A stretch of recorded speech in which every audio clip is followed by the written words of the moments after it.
जय श्री गणेश। जो भी करता है बुधवार का व्रत, उस पर गणपति बप्पा की कृपा सदा बनी रहती है। आज जानते हैं बुधवार व्रत की पौराणिक कथा, जो जीवन में सुख समृद्धि लाती है। बहुत समय पहले की बात है। एक गांव में एक भाई बहन रहते थे। भाई बहुत गरीब था, पर उसकी बहन पैसे वाली थी। जब बहन के ननद का विवाह था, तब बहन ने ना तो अपने भाई को विवाह में आने का निमंत्रण दिया और ना ही कोई चिट्ठी भेजी। भाई को बाहर वालों से पता चला कि उसकी बहन के ननद का विवाह है। भाई ने अपने गांव वालों को बताया, तब गांव वालों ने अपनी बहन से चुनरी, बिछिया और साड़ी जैसा जिनसे बन पड़ा कन्या के लिए दिया। भाई सारा सामान लेकर बहन के गांव पहुंचा। बहन के घर जाने पर बहन की देवरानी बोली, भाभी जी आपके भाई आए हैं। तो बहन ने पूछा, कैसे आए हैं और क्या पहना है? तब देवरानी ने कहा, पैदल आए हैं, फटी पगड़ी फटी धोती पहने हैं। तो बहन बोली, मेरे ससुर हवेली के सामने दुकान में बैठे हैं, मुझे शर्म आती है। भाई को बोलो पीछे के दरवाजे से आए। भाई के आते ही बहन ने भाई को एक कमरे में बंद कर बाहर से ताला लगा दिया। एक तरफ लड़की का विवाह हो रहा था, गाजे बाजे बज रहे थे, अतिथियों को भोजन कराया जा रहा था और दूसरी तरफ भाई को कोई भी पानी तक पूछने वाला नहीं था। तभी भांजे की बहू को दया आई और उसने दरवाजा खोल दिया। दरवाजा खुलते ही भाई वहां से भागा। 2 दिन के भूखे प्यासे रहने के कारण उसे चक्कर आने लगे। रास्ते में एक गणेश जी का मंदिर था। वहां जाकर वो गिर गया और रोते रोते गणेश भगवान को अपनी व्यथा सुनाई और बोला, हे गणेश जी महाराज, आज मेरी गरीबी के कारण से मेरी सगी बहन ने मुझे धिक्कार दिया। घर जाने पर मेरी पत्नी, मेरे बच्चे जब पूछेंगे कि विवाह से क्या मिठाई लेकर आए हो, तो मैं क्या जवाब दूंगा? तब गणेश जी को उस पर दया आ गई और गणेश जी भगवान बोले, मेरे बगीचे से ककड़ी और तरबूज तोड़कर ले जा। तब भाई ने ककड़ी तोड़कर झोला भर लिया और अपने घर गया। घर जाते ही बच्चों ने पूछा, पिताजी बुआ के यहाँ से हम लोगों के लिए क्या लाए हो? झोला खोलते ही छोटे तरबूज सोने के गेंद में बदल गए। बाकी तरबूज काटने से हीरे मोती निकले। पत्नी बोली, आप बहन के घर से इतना कुछ क्यों लाए? आपकी बहन ने हम लोगों को बहुत ज्यादा दे दिया है। भाई ने कुछ भी जवाब नहीं दिया। गणेश भगवान की कृपा से उनके दिन बदल गए। भाई का काम धंधा जोरों से चलने लगा। धीरे धीरे गहने कपड़े रहने के लिए मकान बन गए। पत्नी बोली, एक बार ननद जी को बुलाकर लाओ। तो भाई ने नए कपड़े, नए जूते पहनकर रथ में बैठकर बहन को लेने गया। देवरानी बोली, भाभी जी आपके भाई आए हैं। बहन ने पूछा, कैसे आए हैं और क्या पहना है? तब देवरानी बोली, रथ में बैठकर खूब ठाट बाट से आए हैं। बहन बोली, मेरे भाई को बोलो कि हवेली के सामने से आए, मेरे ससुर देवर जेठ देखेंगे। भाई का बहन ने खूब स्वागत सत्कार किया। भाई बोला, बहन मैं तुम्हें लेने आया हूँ। तब बहन ने कहा, मुझे भी बहुत दिन हो गए हैं, चलो मैं चलती हूँ। भाई बहन को लेकर अपने घर आया। भाई और उसकी पत्नी ने बहन का खूब आदर सत्कार किया। जो चीजें मांगी सब बनवा कर दिया। बहन बोली, भाई मुझे एक जूते चाहिए। तब भाई ने मोची को बुलाया और कहा, मेरी बहन के लिए ऐसी जूती बनाओ जो मुंह से बोले। भाई ने बहन को बहुत सारा धन देकर विदा किया, पर अभी तक वह जूती नहीं आई थी। बहन रवाना होने लगी, तभी मोची जूतियां लेकर आया। बहन की जूती पहनते ही जूतियां बोली, निर्धन भाई की पैसे वाली बहन, गणेश जी का बगीचा नहीं होता तो आज क्या करती? बहन तब भाई की पत्नी से पूछने लगी, यह कहाँ से आवाज आ रही है?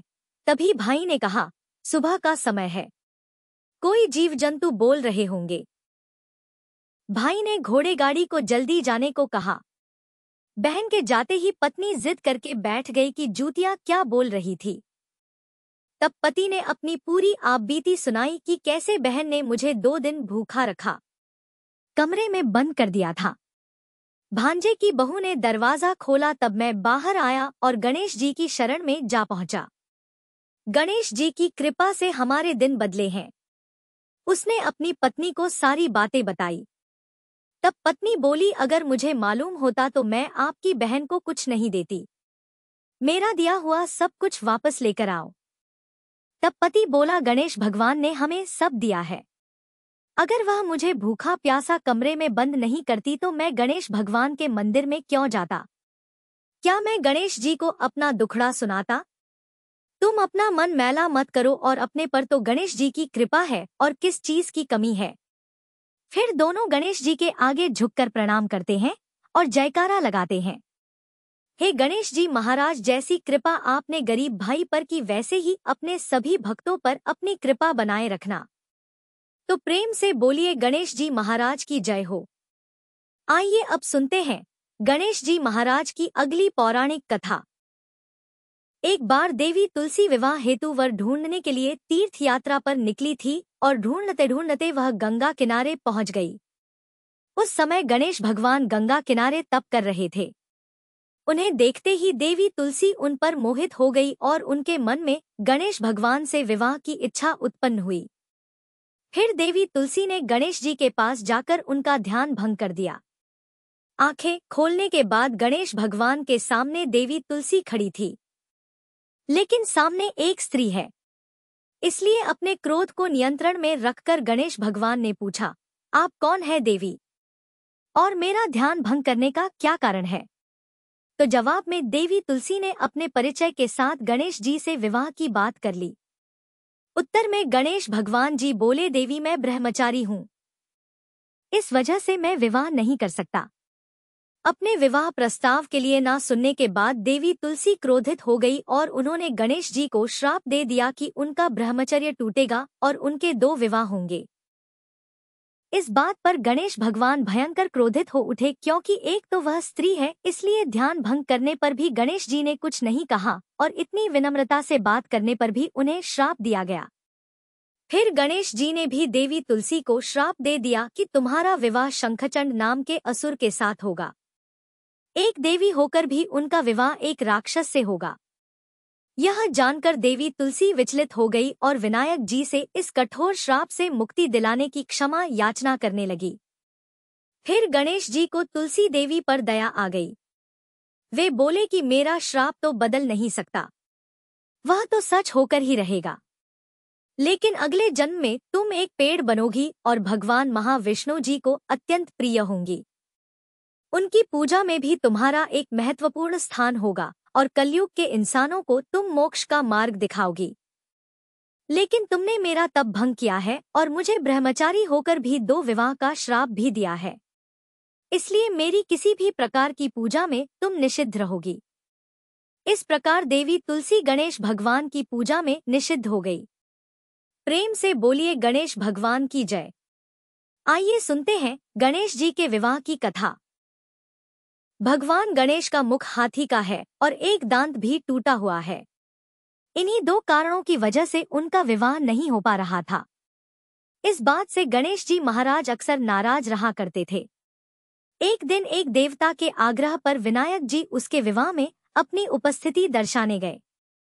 विवाह स्थल पर पहुंचने के बाद कुछ देवताओं ने मिलकर गणेश भगवान का समय पर विवाह न होने के कारण उपहास किया, जिससे गणेश जी बहुत ही अधिक नाराज हो गए। उसी दिन उन्होंने ठान लिया कि जब तक मेरा विवाह नहीं होता तब तक मैं किसी भी देवता का विवाह नहीं होने दूंगा। गणेश भगवान के पास विवाह और अन्य संदेश लाने का काम उनके प्रिय वाहन मूषक राज करते थे। अब मूषक राज जब भी किसी देवता के विवाह का समाचार लाते तब गणेश जी उसे आदेश देते और मूषक राज अपनी सेना के साथ जाकर उस विवाह के मंडप को गिराकर तहस-नहस कर देते और बारातियों को भी भगा देते। इस तरह गणेश जी और मूषक राज की मिलीभगत की वजह से किसी भी देवता का विवाह नहीं हो पा रहा था।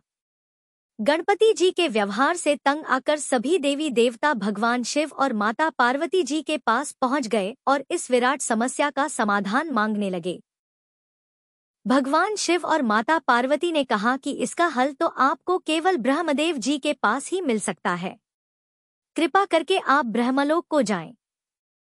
तब माता पार्वती और महादेव जी को प्रणाम करके सभी देवी देवता ब्रह्मा जी के पास प्रकट हुए। देवताओं की समस्या को ठीक से सुनने के बाद ब्रह्मा जी ने अपनी योग शक्ति से 2 कन्याओं का निर्माण किया। कन्याओं का नाम था रिद्धि और सिद्धि। वह दोनों ब्रह्मा जी की मानस पुत्रियां थीं। उन्हें लेकर ब्रह्मा जी गणेश महाराज के पास गए और उनसे अपनी पुत्रियों को ज्ञान एवं शिक्षा प्रदान करने का निवेदन करने लगे। ब्रह्मा जी का मान रखने के लिए एकदंत भगवान ने रिद्धि और सिद्धि को शिक्षा देना आरंभ किया। फिर उस दिन के बाद से जब भी मूषक राज किसी विवाह की खबर लेकर आते हैं, उस वक्त रिद्धि और सिद्धि गणेश जी को अपनी बातों में उलझा कर रखती थी। इस तरह गणेश जी का ध्यान किसी और विषय पर रहता और दूसरी तरफ देवताओं का विवाह संपन्न हो जाता। एक दिन बुद्धि के देवता भगवान गणेश जी को यह बात समझ आ गई, लेकिन उनके क्रोध में आने से पहले ही ब्रह्मदेव अपनी दोनों पुत्रियों के साथ वहां पर प्रकट हो गए। रिद्धि और सिद्धि को सामने देखते ही गणेश जी का क्रोध बढ़ने लगा, किंतु विनायक जी के मुख से कोई भी शब्द निकलने के पहले ही भगवान ब्रह्मदेव ने कहा है, गणेश जी आपने स्वयं ही मेरी पुत्रियों को शिक्षा दी है और अब मुझे इन दोनों के विवाह योग्य कोई वर नहीं मिल रहा। मेरी आपसे विनती है कि आप ही रिद्धि और सिद्धि से विवाह करके मुझे धन्य कीजिए। परमपिता ब्रह्मदेव जी की शांत वाणी को सुनकर गणेश जी का क्रोध शांत हो गया और वे उस विवाह प्रस्ताव के लिए हंसी खुशी राजी हो गए। विवाह के बाद अपनी दोनों पत्नियों से उन्हें 2 पुत्र प्राप्त हुए, जिनका नाम रखा गया शुभ और लाभ। तो प्रेम से बोलिए भगवान गणेश जी की जय। आइए अब सुनते हैं गणेश जी की पूजा पाठ में सुनी जाने वाली पौराणिक कथा।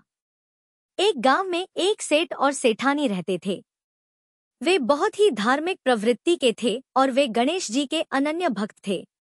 वे दोनों बिना चुके हर बुधवार को गणेश जी का व्रत रखते थे और शाम को ब्राह्मणों को भोजन कराने के बाद अपना व्रत खोलते थे। सेठ जी का काफी बड़ा परिवार था। वे सब आपस में बड़े प्यार और भाईचारे से रहते थे। लेकिन सेठानी और सेठ की कोई संतान नहीं थी। इस विषय पर परिवार और गांव के लोग आपस में बहुत बातें किया करते थे। सभी लोग सेठानी को बांझ बुलाते थे। यह सभी बातें सुनकर सेठ और सेठानी बहुत दुखी होते थे। एक बुधवार के दिन सेठ और सेठानी भगवान गणेश जी की पूजा संपन्न करा के मंदिर से बाहर आ रहे थे। तभी उन्हें सीढ़ियों पर एक छोटा सा बच्चा अकेले बैठा हुआ दिखा। बालक को देखते ही दोनों उसके पास गए और पूछा कि तुम्हारे माता पिता कहाँ हैं? लेकिन बच्चे ने अभी तक ठीक से बोलना नहीं सीखा था, इसलिए वह बोल ही नहीं पाया। पर दोनों सेठ और सेठानी बच्चे के पास शाम तक बैठे रहे। तब तक पंडित जी और सेठ जी और उनके नौकरों ने आसपास जाकर बच्चे के माता पिता को खोजने की कोशिश की, लेकिन उन्हें बच्चे के माता पिता या बच्चे खोने की कोई खबर ही ना मिली। फिर पंडित जी ने सेठ और सेठानी को वह बच्चा अपने घर ले जाने के लिए कह दिया। साथ में यह भी कहा कि अगर बच्चे के माता पिता यहाँ पर आते हैं तो मैं स्वयं उन्हें आपके पास ले आऊंगा। तब सेठ और सेठानी की खुशी का ठिकाना नहीं रहा। वे दोनों खुशी खुशी उस नन्हे बालक को अपने साथ घर ले गए। सेठानी ने बच्चे का नाम अपने आराध्य भगवान श्री गणेश जी के नाम पर गणेश रख दिया और बड़े ही प्यार और दुलार से उसका पालन और पोषण करने लगे। कुछ दिनों के बाद उसी गांव में एक ठग पति पत्नी आए। उनका इरादा गांव के सबसे अमीर आदमी को ठगने का था। वे दोनों ठग गणेश मंदिर की सीढ़ियों पर बैठकर सोच विचार कर रहे थे। तभी वहां पर पंडित जी आ गए और गांव में अनजान लोगों के दिखते ही उनसे पूछा कि क्या आपका बच्चा खो गया है? दोनों चोरी चकारी के लिए बहाना ढूंढ रहे थे, इसलिए उन दोनों ने तुरंत ही हाँ कह दिया। तब पंडित जी ने कहा कि चिंता की कोई बात नहीं है, आपका बच्चा एक सेठ जी के घर पर पल रहा है। पंडित जी उन दोनों ठग को सेठ जी के घर पर ले गए। गणेश के माता पिता आ गए हैं। यह खबर सुनकर सेठ और सेठानी बहुत दुखी हुए। सेठ जी ने उन दोनों पति और पत्नी को एक रात के लिए अपने अतिथि गृह में ठहराया। अब वह दोनों ठग सिर्फ मौके की फिराक में ही थे। उसी रात सभी लोग सो जाने के बाद वे ठग एक एक करके सभी कमरों की तलाशी करने लगे। फिर वे दोनों तिजोरी वाले कमरे में पहुंच गए। छानबीन के वक्त होने वाली छोटी मोटी आवाजों से सेठ जी का एक नौकर जग गया और आवाज की दिशा में तिजोरी वाले कमरे के नजदीक आ गया। उसने चुपके से अंदर जब झांक कर देखा तो दोनों ही मेहमान कीमती सामान चुरा रहे थे। नौकर ने यह देखते ही धीरे से उस कमरे के बाहर की कुंडी लगा दी और चोर चोर बोलकर पूरे घर में हल्ला मचा दिया। शोरगुल की आवाज सुनते ही घर के सभी लोग इकट्ठा हो गए। तब सेठ जी ने उन दोनों चोर पति पत्नी को कमरे से बाहर निकाला और सुबह ही पंचायत में हाजिर कर दिया। सेठ जी ने सरपंच जी को पूरा मसला बताया और कहा कि यह दोनों तो चोर हैं। अब हम पुत्र गणेश को इन दोनों को नहीं देंगे। लेकिन वे दोनों ठग पति पत्नी अपनी जिद पर ही अड़ गए और बच्चे को ले जाने की जिद करने लगे। सरपंच जी ने इस गंभीर समस्या का एक तोड़ निकाला। उन्होंने सेठानी और दूसरी औरत को गणेश जी के सामने खड़ा कर दिया और कहा, जिसके भी आंचल से दूध की धार गणेश के मुंह में जाएगी वह बालक गणेश उसके पास ही रहेगा। फिर वे दोनों अपने अपने आंचल मुंह के सामने फैलाकर खड़ी हो गई। सेठानी जी मन ही मन भगवान गणेश के नाम का जप कर रही थी। देखते ही देखते गणेश भगवान की कृपा से सेठानी की आंचल से दूध की एक धार गणेश जी के मुंह में गिरी और इस तरह बालक गणेश सेठ और सेठानी के साथ हमेशा के लिए रहने लगा। बोलिए गणेश जी भगवान की जय। अब आप सुनिए भगवान गणेश की यह दूसरी कथा। बहुत समय पहले की बात है। एक दिन गणेश जी धरती पर सैर कर रहे थे। सैर करते करते वे एक अनाज के खेत में पहुंच गए और भूख लगने के कारण उन्होंने उस खेत में से अनाज के दाने तोड़कर खा लिए। वह खेत सेठ धनीराम जी का था। कुछ समय बाद गणेश जी को अपने किए पर पछतावा होने लगा, क्योंकि उन्होंने सेठ जी को बिना पूछे ही उस खेत से अनाज चुरा लिया था। फिर गणेश जी ने सोचा कि अपने किए बुरे कर्म का प्रायश्चित तो करना ही पड़ेगा। इसलिए उन्होंने सेठ जी के यहाँ 12 साल के लिए नौकरी करने की ठान ली।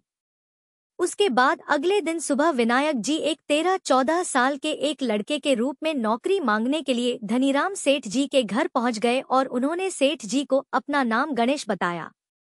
विनायक भगवान की बुद्धिमानी की परीक्षा लेने के बाद सेठ जी ने खुशी खुशी उसे नौकरी दे दी। अब गणेश भगवान एक सामान्य मानव के रूप में सेठ जी के घर पर ही रहने लगे। एक दिन सेठ जी की पत्नी शाम के समय घर का काम खत्म करने के बाद राख से हाथ धोने जा रही थी। यह देखकर गणेश जी ने सेठानी जी के हाथ पकड़कर जबरदस्ती मिट्टी से हाथ धुलवा दिए। गणेश जी की इस हरकत से सेठानी जी बहुत गुस्सा हुई और उन्होंने सेठ जी के कमरे में जाकर गणेश की शिकायत कर दी। सेठानी की सब बातें सुनने के बाद सेठ धनीराम ने गणेश को बुलाया और इस हरकत का कारण पूछा। तब गणेश जी बोले कि सेठानी शाम के समय राख से हाथ धो रही थी और ऐसा करने से घर की लक्ष्मी नाराज होती है, इसलिए मैंने उनके हाथ मिट्टी से धुलवा दिए।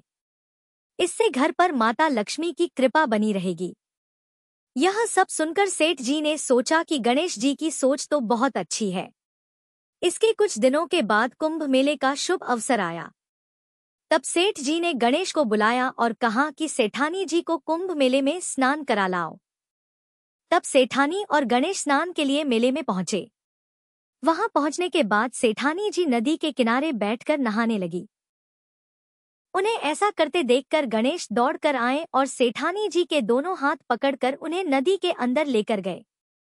उनसे पानी में डुबकी लगवाई और फिर किनारे पर ले आए। अब गणेश की इस हरकत से तो सेठानी को बहुत गुस्सा आया। सेठानी जी घर आते आते पूरे रास्ते गणेश को ताने मारने लगी, लेकिन गणेश भगवान सब कुछ शांति से सुन रहे थे।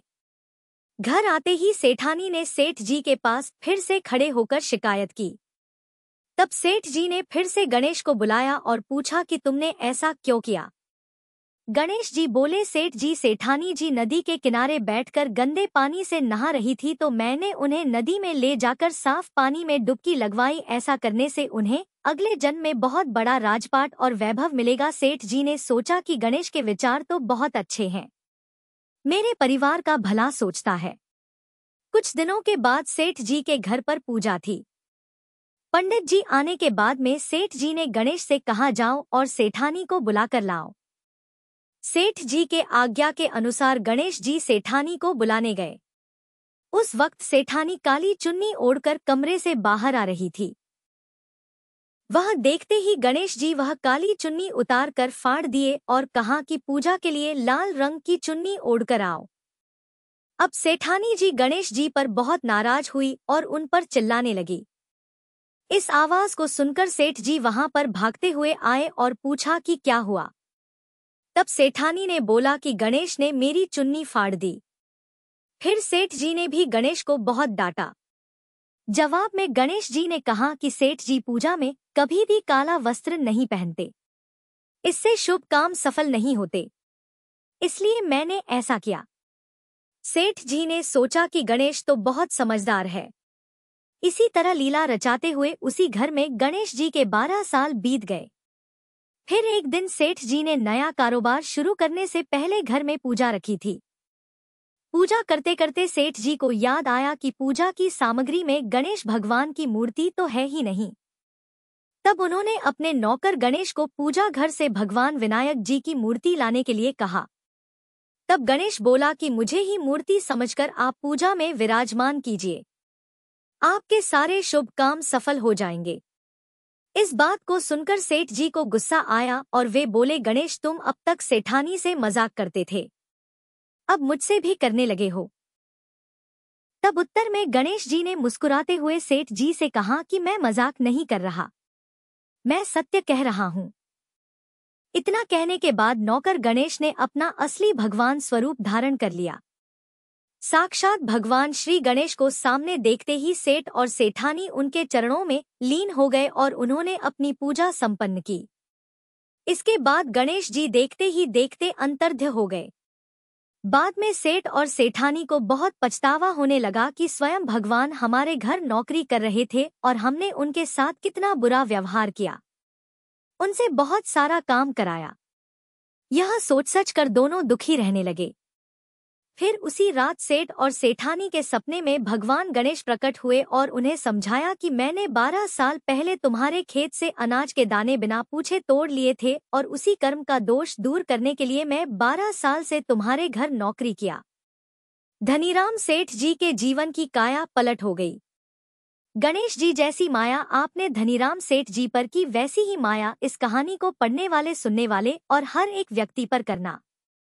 कथा अधूरी हो तो इसे पूरी करना और हमसे कोई गलती हुई हो तो उसे क्षमा करना। प्रेम से बोलिए भगवान गणपति जी की जय।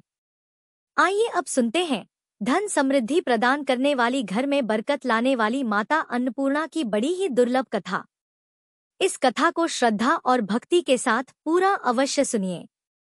प्राचीन काल की बात है, पुरुषोत्तमपुर नामक गांव में एक बहुत धर्मात्मा सेठ जी रहा करते थे।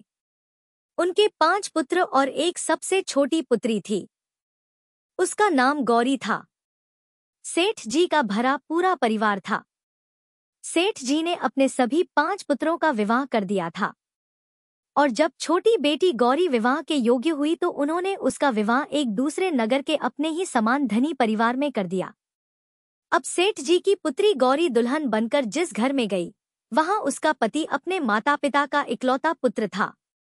अब गौरी बड़ी ही प्रसन्नता पूर्वक अपने ससुराल में रहने लगी। गौरी बड़ी ही सदाचार, गुणवान तथा रूपवती थी। एक दिन की बात है, जब 1.25 महीना हो गया तब सास ने गौरी को रसोई संभालने के लिए दे दिया। रसोई की सारी बातें समझा दी। गौरी अपनी सासू माँ के पांव छूकर रसोई में प्रवेश करती है।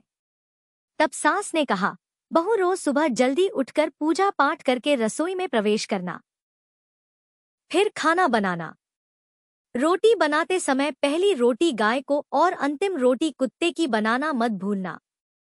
इस प्रकार सास ने गौरी को सब कुछ समझा दिया। गौरी 4 लोगों के लिए खाना बनाती है और खाना बनाकर अपने पूरे परिवार को खिलाती है। जब अंत में खुद खाने के लिए बैठती है तब वह देखती है कि उसके लिए तो रोटी बची ही नहीं। वह चावल, दाल और सब्जी खाकर पानी पी लेती है। अब जब शाम होती है तब गौरी ने सुबह से ज्यादा आटा लगाया और रोटी सब्जी बनाकर रख दी। जब रात्रि में सब लोग खा लेते हैं तो फिर से जब गौरी खाने के लिए बैठी रोटी का डब्बा खोलती है तो उसमें एक भी रोटी नहीं थी। यह देखकर उसे बड़ा ही आश्चर्य होता है कि उसने तो सुबह से भी ज्यादा आटा लगाया था लेकिन रोटियां बची ही नहीं। अब वह सिर्फ सब्जी खाकर पानी पीकर सो जाती है। अगले दिन फिर उसने कल से 2 गुना ज्यादा आटा लगाया और रोटियां बनाई लेकिन फिर से उसे रोटी नहीं मिली। सभी रोटियां खत्म हो गई थी। अब उस दिन भी आधे पेट खाना खाकर ही उसे रहना पड़ा। इसी प्रकार गौरी चाहे जितना भी आटा लगाती रोटियां उसे नहीं मिलती। यह हर रोज का काम हो गया था। वह सोचने लगी आखिर कौन नहीं चाहता कि मैं रोटियां नहीं खाऊं, मैं पेट ना भरूं। गौरी इस आस में आटा ज्यादा गूंथती कि किसी ना किसी दिन तो उसे रोटियां मिलेंगी, किंतु ऐसा नहीं होता है। ऐसा करते करते वह बहुत कमजोर दुबली पतली हो गई। तो दोस्तों, ऐसे ही एक दिन की बात है जब गौरी रसोई में सब्जियां काट रही थी तो गलती से चाकू से उसका हाथ कट जाता है और वह रोटियां नहीं बना पाती। तो उसकी सासू माँ ने कहा, बहू रहने दो, आज मैं रोटियां बना देती हूँ। तो गौरी ने कहा, नहीं सासू माँ, आप आटा लगा दीजिए, मैं रोटियां बना दूंगी। तो दोस्तों, उस दिन सासू माँ ने आटा लगाया और फिर बहू को दिया। बहू रोटियां बनाकर रख देती है। घर के सभी सदस्य रात के समय जब खाना खाने लगते हैं, सब लोग जब खाना खा लेते हैं, तब बारी आती है गौरी की। तो वह बहुत दुखी मन से खाना खाने बैठती है। वह सोचती है, आज तो सासू माँ ने आटा गूंथा है, वह भी बहुत कम। आज तो मेरे लिए रोटियां बची ही नहीं होंगी। यह सोचकर बहू मन ही मन बहुत दुखी होती है। किंतु जब वह रोटी के डिब्बे को खोलती है तो उसने देखा कि उसमें 4-5 रोटियां पड़ी है। यह देखकर बहू बहुत खुश होती है। अब क्या था, ऐसे ही 7 दिनों तक बहू की सासू माँ आटा गूंथने लगी और बहू रोटियां बनाती थी। बहू को रोज रोटियां मिलने लगी। इन 7 दिन बहू ने भर पेट खाना खाया। जब 8वां दिन आया तो बहू का हाथ भी ठीक हो गया था। तब सासू माँ ने कहा कि गौरी बेटा, क्या मैं आज आटा गूंथ दूं या फिर तुम आटा गूंथ लोगी? तब गौरी ने कहा, नहीं माँ, मेरा हाथ अब ठीक हो गया है, मैं आटा गूंथ दूंगी। उस दिन गौरी ने आटा गंथा और रोटियां बनाई। सबको प्रेम पूर्वक खाना खिलाया। जब उसके खाने की बारी आई तब उसने देखा कि रोटी के डिब्बे में तो रोटी है ही नहीं, पूरी रोटी खत्म हो गई। यह देखकर वह गौरी बहुत ही आश्चर्य में पड़ जाती है। वह सोचती है, जब तक सासू माँ ने आटा लगाया तब तक तो मुझे रोटियां मिलती थी, लेकिन जब से मैं आटा गूंथने लगी तो मुझे रोटियां ही नहीं मिलती, जबकि सासू माँ मुझसे बहुत ही कम आटा गूंथती। इसके बाद भी पूरा परिवार उसमें खा लिया करता था। ऐसी क्या बात है? यह सारी बातें सोचकर गौरी बहुत ही परेशान हो जाती है और दिन भर दुखी रहती थी। एक दिन की बात है, गौरी के पति ने गौरी से पूछा कि गौरी, तुम इतना उदास क्यों रहती हो? इतना सारा धन संपत्ति सब तुम्हारा ही तो है, तुम्हें रोकने टोकने वाला कोई नहीं है, तुम अपने मन से अपनी पसंद का भोजन बनाकर खाती हो, तुम दिन प्रतिदिन इतनी कमजोर कैसे होती जा रही हो? गौरी ने लाज और संकोच से अपने पति को कुछ नहीं बताया। तब उसके पति ने सोचा कि शायद उसकी पत्नी को उसके माता पिता की याद आ रही है। इसलिए अगले दिन गौरी का पति अपने माता पिता से कहता है कि पिताजी, मुझे लगता है कि गौरी को उसके माता पिता की याद आ रही है, मैं उसे उसके मायके ले जाकर सबसे मिलवा लाता हूँ। अपने बेटे की बात सुनकर गौरी के सास ससुर तैयार हो जाते हैं और उसे जाने की अनुमति दे देते हैं और कहते हैं, बेटा, यदि बहू को अपने माता पिता से मिलकर प्रसन्नता होती है तो अवश्य ही तुम उसे उसके मायके ले जाओ। अब गौरी का पति अपनी पत्नी को लेकर उसके मायके जाता है। दामाद और बेटी को देखकर उनका बहुत ही आबगत होता है। तरह तरह के व्यंजन बनाए जाते हैं, उन्हें खिलाए जाते हैं, बहुत सेवा सत्कार होता है। उसी दिन रात्रि में समय मिलने पर गौरी की माँ ने अपनी बेटी को कोने में ले जाकर पूछा, बेटी, तुम इतनी दुब्बली पतली कैसे हो गई? तुम तो बहुत ही कमजोर दिख रही हो। क्या बात है? तुम्हें कौन सी बात खाए जाती है? क्या तुम्हारे ससुराल वाले तुम्हारी चिंता नहीं करते? तुम्हें दुख देते हैं, या ऐसी कौन सी बात है जिससे तुम्हारी यह दशा हो गई है? अपनी माँ की बात सुनकर गौरी अपनी सारी परेशानी, सारी चिंताएं, सब कुछ बताती है। अपनी बेटी की बात सुनकर गौरी की माँ ने कहा, बेटी, हमें लगता है माता अन्नपूर्णा तुमसे नाराज हो गई है। इस विषय में तो मैं कुछ नहीं कर सकती, क्योंकि तुम्हारे ससुराल में हमारा बोलने का कोई अधिकार नहीं है।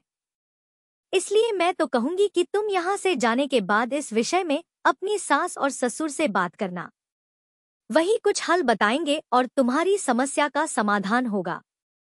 बेटी, माँ अन्नपूर्णा जिससे नाराज होती है उसके साथ ऐसा ही होता है। अब अपनी माँ की बातें सुनकर गौरी निश्चय करती है कि वह सारी बातें अपनी सासू माँ से कहेगी। अब जब सुबह का समय होता है तो गौरी अपने माता पिता से विदाई लेकर अपने ससुराल आ जाती है, और ससुराल आने के बाद वह अपने सासुर और पति से सारी बातें कह सुनाती है। वह कहती है, माँ जी, जब से मैंने रसोई संभाला है, मैं खाना बनाती हूँ, तब से मुझे एक भी दिन रोटियां नहीं बचती। मैं बिना खाए ही सो जाती हूँ। किसी किसी दिन पानी पीकर ही सो जाती हूँ। किसी किसी दिन चावल सब्जी खाती हूँ। रोटी तो मुझे मिलती ही नहीं है। और माँ जी, आपको याद है मेरा हाथ कटा था, तब आप उस समय आटा गूंथा करती थी, और वह भी बहुत कम। फिर भी मेरे लिए रोटियां बचा करती थी और मैं भर पेट खाना खाती थी। लेकिन अब जब मेरे हाथ का घाव ठीक हो गया, तब से मैं फिर से आटा गूंथने लगी और रोटियां बनाने लगी। अब मेरे लिए फिर से रोटियां नहीं बचती। मैं आधे पेट ही खाना खाती हूँ। अपनी बहू की बातें सुनकर सास को सब कुछ समझ में आ गया। उसने कहा, बहू, यह शायद मेरी ही गलती है। मैंने तुम्हें सब कुछ बताया, सब कुछ सिखाया, लेकिन एक बात तो बताना भूल ही गई। ऐसा कहकर सास अपनी बहू का हाथ पकड़कर गौरी को रसोई में ले जाती है। एक परात में आटा निकालकर उस आटे को अच्छे से गूंथती है। गूंथने के बाद उस गूंथे हुए आटे पर अपनी उंगलियों के 5 छाप लगा देती है और कहती है कि बहू, यह माँ अन्नपूर्णा का छाप होता है, उनका चिन्ह माना जाता है। आटा लगाने के बाद कोई भी स्त्री इस तरह छाप लगाती है तो उसके घर में बरकत होती है। इसका अर्थ यह है कि माँ अन्नपूर्णा की कृपा सभी परिवार वालों पर बरसे और कोई भी सदस्य भूखे पेट ना सोए। बहू, मैं तुम्हें ऐसा बताना भूल गई। तुम आटा लगाते वक्त आटे पर अपनी 5 उंगलियों का छाप छोड़ देना और माँ अन्नपूर्णा तुम्हारे ऊपर अवश्य ही कृपा करेंगी। तुम कभी भी खाली भूखे पेट नहीं सोगी। यह बरकत का चिन्ह होता है। अब अपनी सासू माँ की बात सुनकर बहू हर रोज आटा गूंथती और फिर उस पर अपनी 5 उंगलियों की छाप छोड़ देती और फिर रोटियां बनाती। अब बहू को हर रोज रोटियां मिलने लगी। वह भर पेट भोजन करने लगी और स्वस्थ भी हो गई। माँ अन्नपूर्णा की कृपा उस पर बरसने लगी। उसके हाथ में माँ अन्नपूर्णा का वास हो गया। घर पर कोई भी सदस्य भूखा नहीं रहता और जो कोई मेहमान आता या कोई भीख मांगने के लिए भिक्षुक आता, उसे भी वह खाना खिलाकर ही घर से विदा करती। इस प्रकार बहू के ऐसा करने से उसके घर में बरकत होने लगी, अन्न की वर्षा होने लगी। तो प्रिय भक्तजनों, आटे को गूंथकर उस पर 5 उंगलियों का छाप लगाना हमारी पुरानी परंपरा है। यह माता लक्ष्मी जी और माता अन्नपूर्णा का चिन्ह माना जाता है। ऐसा करने से माता अन्नपूर्णा सदा प्रसन्न रहती है और घर वालों पर अपनी कृपा दृष्टि बनाए रखती है। हमारे पूर्वजों से लेकर अब तक यह परंपरा चली आ रही है। सभी माताएं बहनें अपनी 5 उंगलियों की छाप आटे पर अवश्य ही लगाती हैं और माँ अन्नपूर्णा से प्रार्थना करती है कि सबका पेट भरना, सबका कल्याण करना और घर में अन्न धन की वर्षा करना। तो प्रेम से बोलिए, अन्नपूर्णा माता की जय। ओम नमः शिवाय। जय माता दी। जय। यह थी बुधवार व्रत की पावन कथा। अगर जानकारी अच्छी लगी हो तो वीडियो को लाइक करें, शेयर करें और कमेंट बॉक्स में लिखें।